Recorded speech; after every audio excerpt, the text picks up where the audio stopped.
Okay, well, welcome. And I have the great pleasure, as you know, Tech Trust are hosting this conference. It's the first time that we've done it, and I work for Tech Trust. So it is a pleasure for me to be with you in a conference that we're hosting and to actually give you a talk about email marketing. And my name is Elizabeth. I've been working, as you can see here, in the charity sector for over 17 years. I've been with Tech Trust in email marketing for 10 years. And you've probably all read that, so I don't need to go over it because we are a little bit tight for time.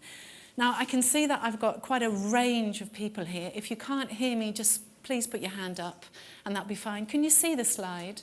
Can you read that? That's fine? Okay, no problem. So, first things first, you probably all know each other and you've probably been in different sessions and seminars with each other, but I would just like you to just turn around and say hello to the person next to you and ask them the question, are you using an email marketing platform? Okay, so I'd just like you to do that very, very quickly. Just say hello, what charity you're from, nice to meet you. Okay, let's round it up. So, was that interesting to actually say hello to the person next to you? Okay, now I'd like you to put your hand up. Hopefully you've gleaned some information from the person next to you. Can you just put your hand up if you found out that the organisation next to you uses MailChimp? Yes, I knew it, of course. Any others? That is not MailChimp? We've got one, we've got two, we've got three, okay, and a four. And somebody that is not using an email marketing platform, is there any organisation that's not using anything at all? Okay, thank you. Fine, that's interesting. Generally, that I find that is the norm, that most people sort of get into email marketing and they use MailChimp, first of all, because it's the first step. Pretty much it's free. You can upload your subscribers unto a certain limit, and then you just run with it, as it were. And then you might get a little bit stuck because you want some more advanced features. So the question is, email, is it going down or going up? Is it getting popular?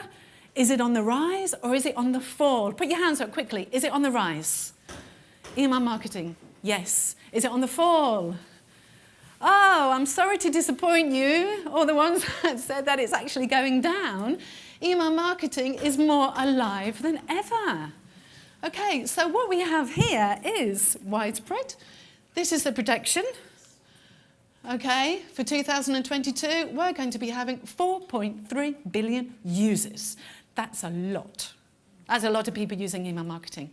And of course, there's a lot of people using social media, but we do find that social media has had a lot of bad press, whereas email marketing doesn't. Okay? Now, the next question is, for you, for your organisation, I want you to quickly turn again to the people next to you and just think about how much an email address is worth for you. If you had to put a price on an email address, what would it be? A price on it. Have a quick chat, 2 minutes. What would it be? Okay, so do I have any brave volunteers that would like to shout out to the price of an email address? Do I have anybody brave? Okay, we're talking about buying one, are we? Or we're talking about what the value of an email address is for you. We've got lots of different email addresses, haven't we, that we've accumulated over the time and that are in our database. But if I'm just going to give you some stats now, okay?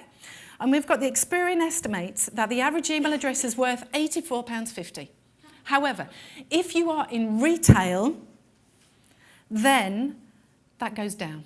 And that goes to £79. But if you are in the travel agencies, then the email address is actually worth £236.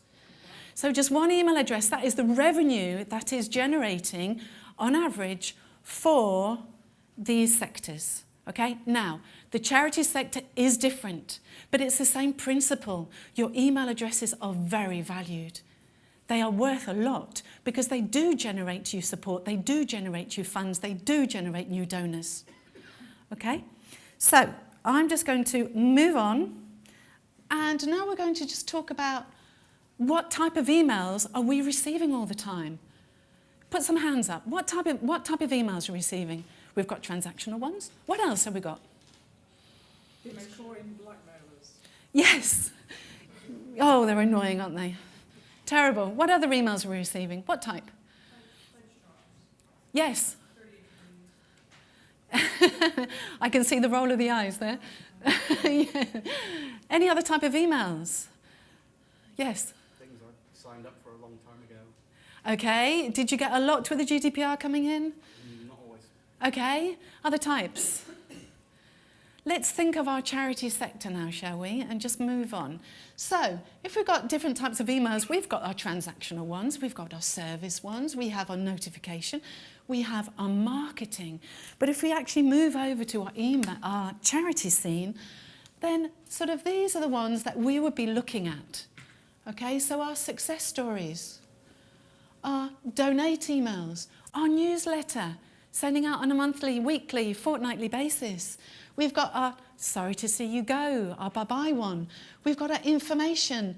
What about if you've got a new project in the pipeline and you have to send out that buzz e-newsletter that's going out?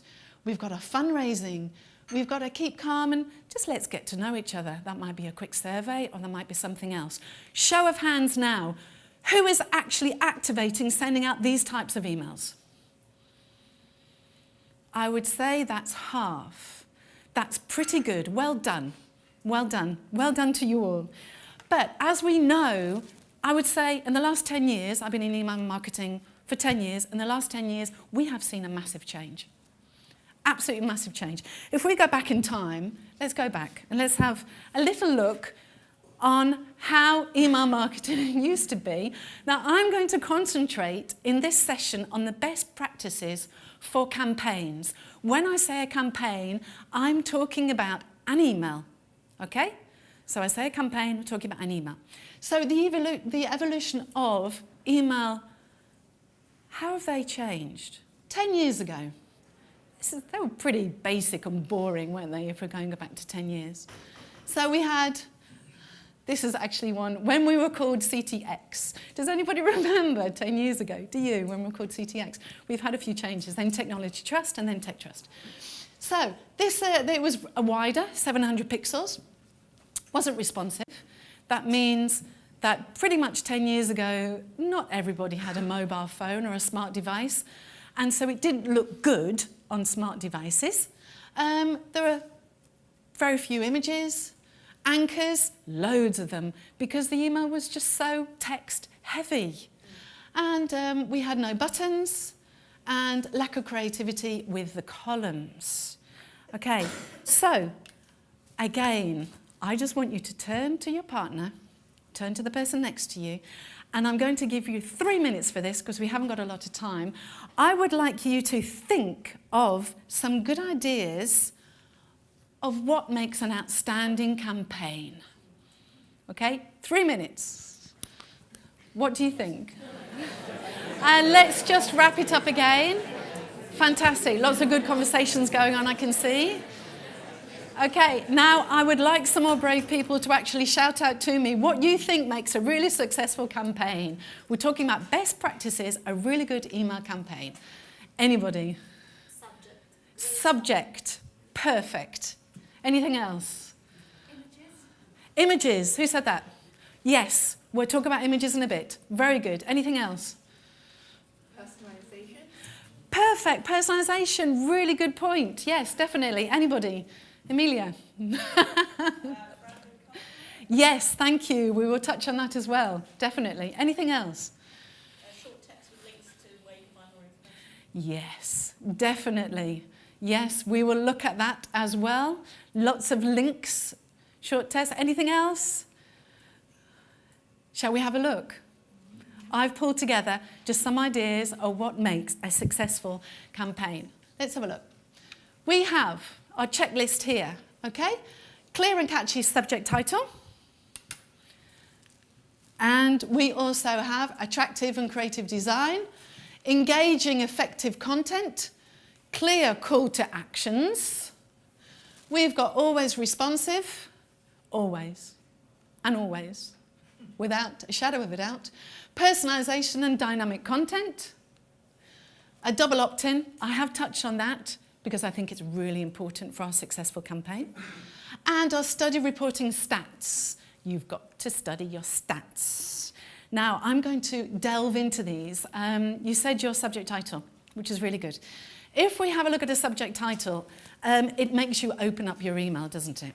Really. You look at it, you think, oh gosh, that looks really boring. So you don't open it up. It just goes immediately in your spam or just is deleted. Your subject title is so important. And these are just some ideas that you can have. Subject title. Okay, use humour and creativity. But please be careful with this one because you have to know your audience. Okay? You don't want to be sending out an email that you think is hilarious, but for them it actually falls very flat. Okay? And you need caution really needs to be taken with that. Can you read this at the back, yeah? Okay, great. Mystery, to grab attention, that it stands out. Definitely. And also if you use you and your. Big point here, to speak directly to your audience. Avoid using spammy language. Okay, you can Google the latest spammy words. And we also want to avoid using as much as we can exclamation marks and caps in the subject title. You can use it once in a while, but if you use it over a period of time, you'll find out that your emails will be going in spam folders. Think about personalization we had over here. Use split testing. You're not sure if your subject title is going to make your email recipient open it up. Split test it. Do one version, do two, do three, and then over a period of time, you will know your audience and you will know what works. Also, emojis. Oh yeah, they're really cool, aren't they? We just use them in email marketing. And they're very attractive as well, and they won't make the email go in the spam folder. Okay? And as punctuation and illustrations, just here. Now, to bear in mind all of these, obviously you think to yourself, gosh, that's a long list. How on earth am I going to think of all of that? Obviously you've taken a photo of it, so that's good, you can take it back. But let's just have a look at some examples, shall we? These are some of the best ones. They're not from the charity scene, but it would just give you an idea, okay? So, great subject titles. This was Groupon, best of Groupon. The deal that makes us proud, unlike our nephew Steve. That would actually make me open it up. Because I would think, why doesn't the nephew Steve like it? So that creates sort of a mystery really, and it's a little bit funny, okay? The next one, Black Friday shoppers are the worst customers. And I would think, why are they the worst? So I would open it up, okay? And then another one, not cool guys. And that's sort of, well, why isn't it cool? What are they talking about? Why is it not cool? Okay, so these are sort of the email subject titles that you will be wanting to be using to make your email recipient open up your email. Now, bear in mind that when you look at your email marketing stats, and most of you are using an email marketing platform, that an open is only registered when a link has been clicked on or an image has been enabled. Okay? You also may find that you have, say, 25% of opens, but people have read it because they haven't clicked on a link. I have, on my Gmail especially, a little plugin that blocks all my tracking, but I've read it. But they can't see that I've read it. So don't be too disheartened with your open rates because you might find that you're getting a lot more reads. Okay? Now, let's move over. Any questions with that, with our subject title? We have to move on swiftly, I think. Let's talk about our creative and attractive design here. We had quite a few examples, ideas, but let's have a look now. How are we doing this? Okay, we've got a pre-header up at the top. Pre-header, very, very, very important, especially because people are opening it up on your iPhone, on your smart devices, and they want to see a little introduction to your email. They do not want to see an image that has an HTML code, okay? Put your pre-text right at the top. We'll look at some examples in a minute. We've also got, here, I've done a line up here. This line is, this is the most important information that people will see, okay? You are emailing very busy people. It has to be scannable, your email. Respect the space and minimize. Be minimalistic and respect your space. Your space, your white space, is so important. I can't emphasize that. If you have an email that goes out and it looks too busy, it's going to be really off-putting for everybody. And use your preference center, an unsubscribe preference center. An unsubscribe down at the bottom, usually it goes.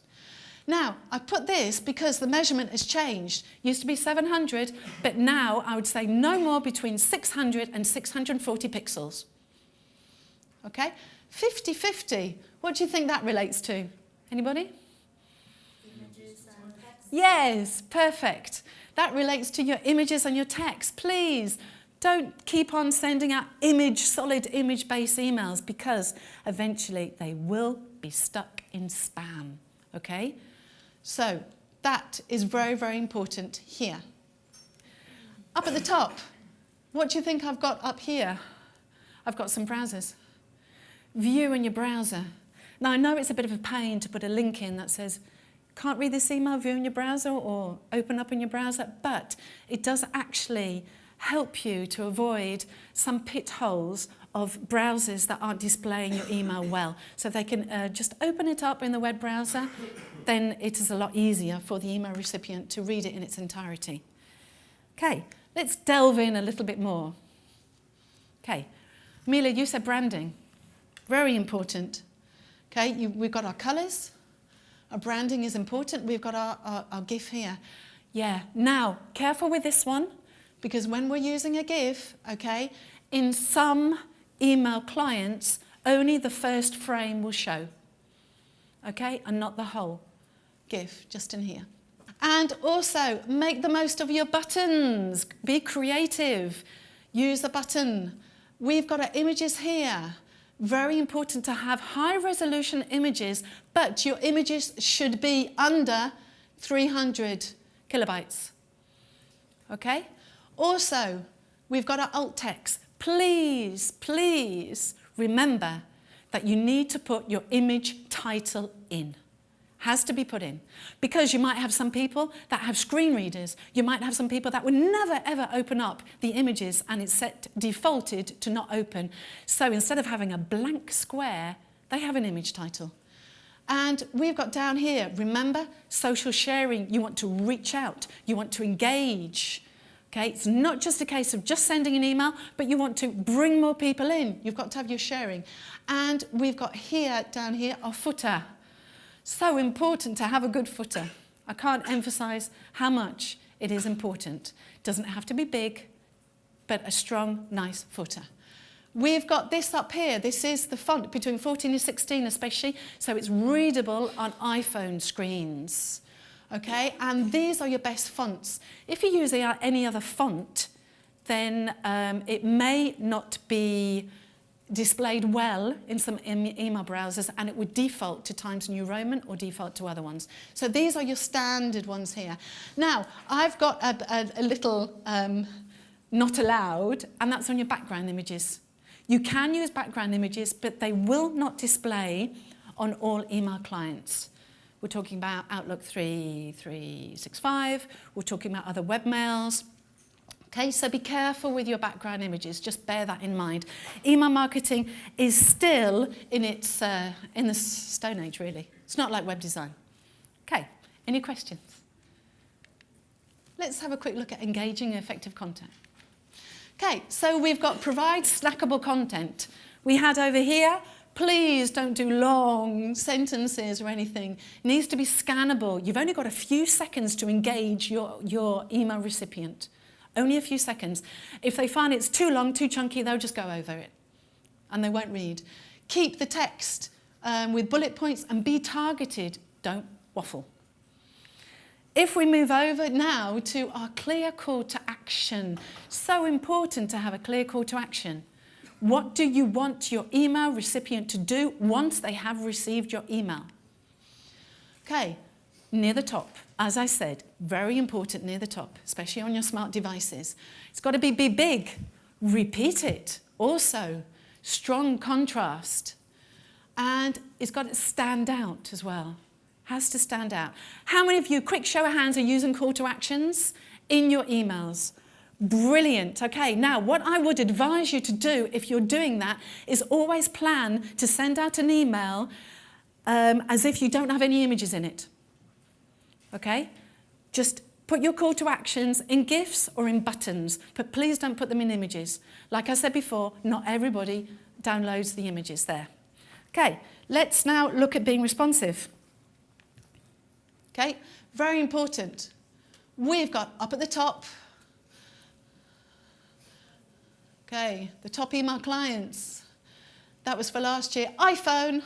You've all got an iPhone, right? Android, iPhone? Yeah. Everyone's got one. Okay, so this was last year and it's gradually going up. It has to be responsive, always be responsive. Okay?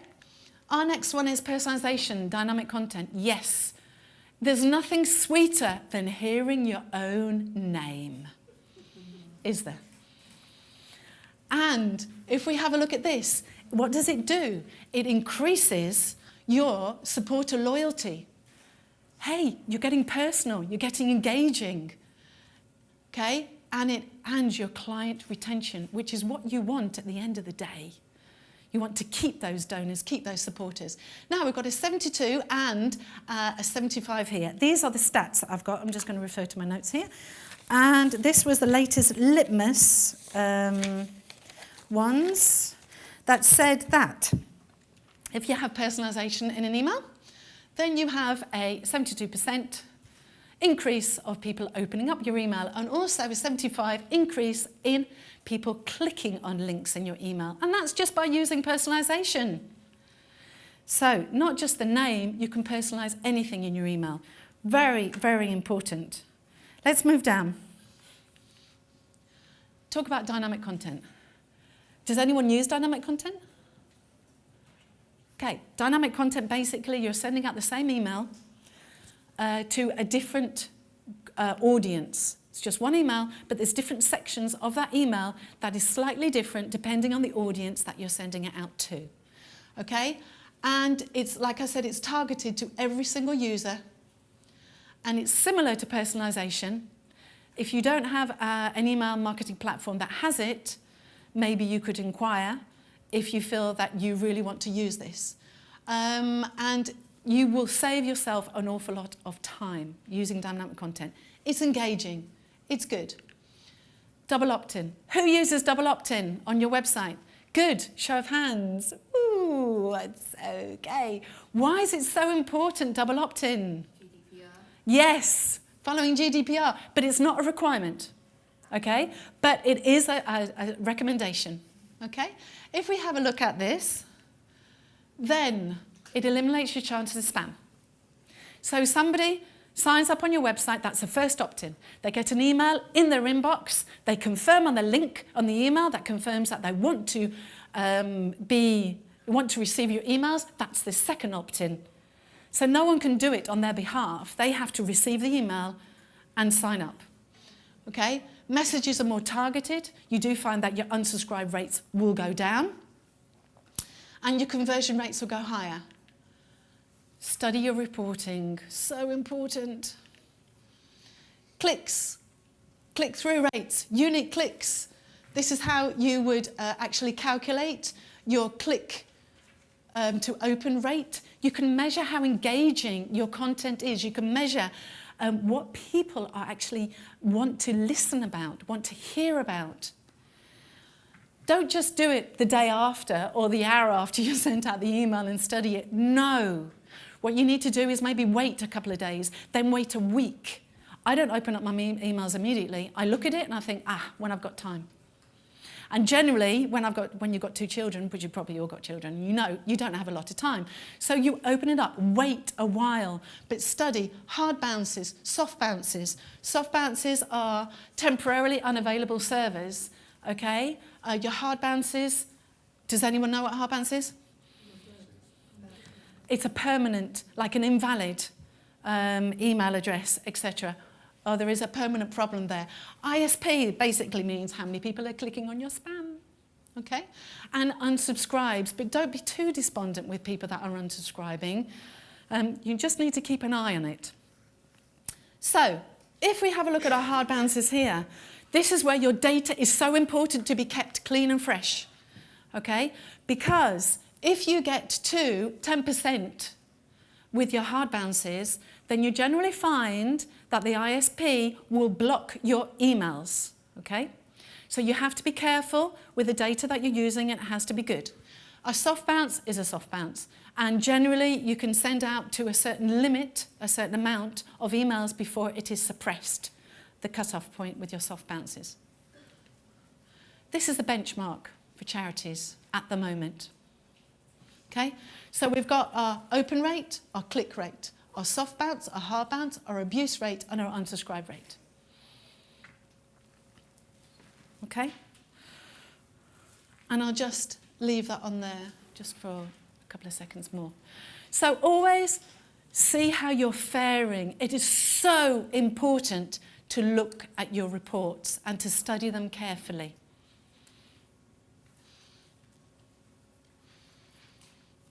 Okay, let's just have a quick look at some examples.